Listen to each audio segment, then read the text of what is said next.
So what I have right here are some chicken bones because I'm making chicken bone stock or broth. And so usually I make it out of chicken, and normally I will save all my bones for whenever I get whole chicken. So I usually try to get whole chicken and I cook it and use it and reserve and save the bones in the freezer in a Ziploc bag. But whenever I don't have any or I need to make some stock right away, I will run to the store and get some bones only. And so these are super really cheap. I got them at Whole Foods, and these are actually from Happy Chickens. These are cage-free, organic, grass-fed chickens. So super really clean and healthy. And so what I will do is I will wash it and get rid of, you know, like some stuff that I don't want, like the fat, the tail, the skin, things that I don't want in my chicken. So it's mainly just whatever meat is left and the bones. And I will just put it in a pot. I think this is about, I think it's maybe 2.5 pounds, almost 3 pounds, I think. And I will put it in a pot, in a Dutch oven pot, and fill it up with water and cook it with some vegetables and spices. Bones inside, and I put them in this large pot. This is a stock pot, so this is about a 10-quart pot that I will fill up with water and put more veggies in it, and this will cook for about 4 to 8 hours. I know it's a really long time, but it takes a commitment, and really that's the time that it needs for the bones to really soften up and release all the nutrients, the minerals that are so, you know, good for us, for our own bones.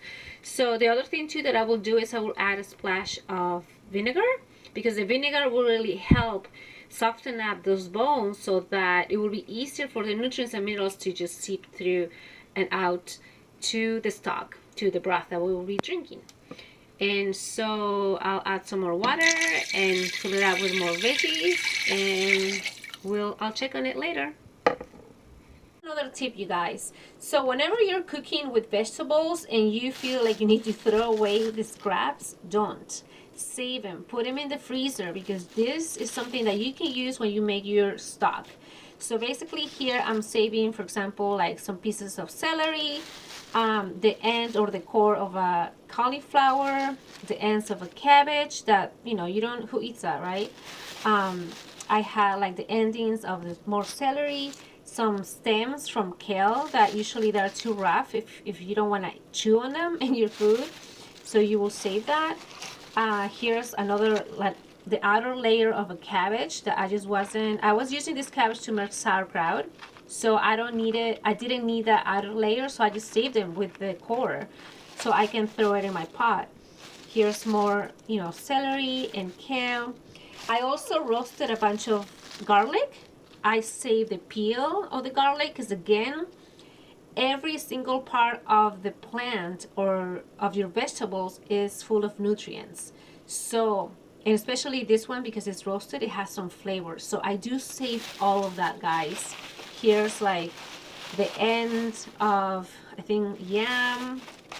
What else do I have in here? The end of zucchinis, more garlic peel. So I save it in the freezer. Here's like another, I think this is the end of a fennel. Fennel is also very good. And just like the end of Brussels sprouts. Pretty much anything that you don't want to include in your meal because it doesn't look good, or it's just the butt of it, save them in the freezer, because you can reuse them, use them to make stock. Whether it is with bones or by themselves, like vegetable stock, you can totally do that. Here I have some more, these are more fresher because I used them the last couple days.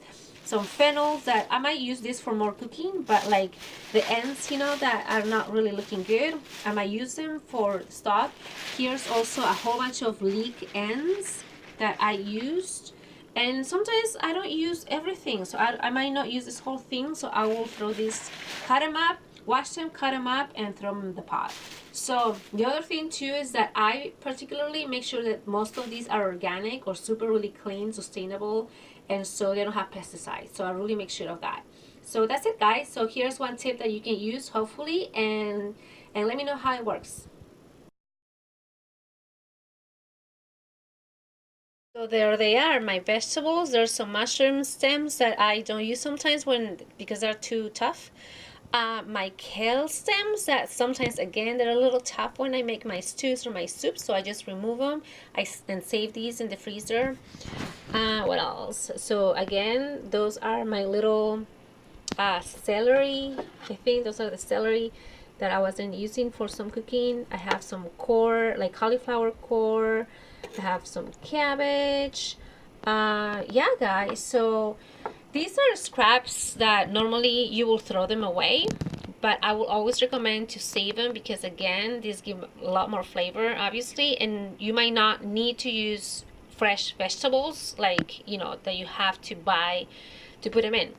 I still will add some carrots in here. In a little while I will add more carrots, more celery, because again I want more of that flavor. I didn't have any carrots in here yet, or any peels and things like that. So, and then I will also add ginger, because again, ginger, I just love it. I love the flavor. I like it in pretty much everything, and it's just very good for you. It's anti-inflammatory, antibacterial, antifungal. And so I will add a big chunk of ginger, or a whole bunch of little ones. And yeah, that's I'm gonna add more water and let it cook for about, again, 4 to 8 hours. I'll just keep on checking.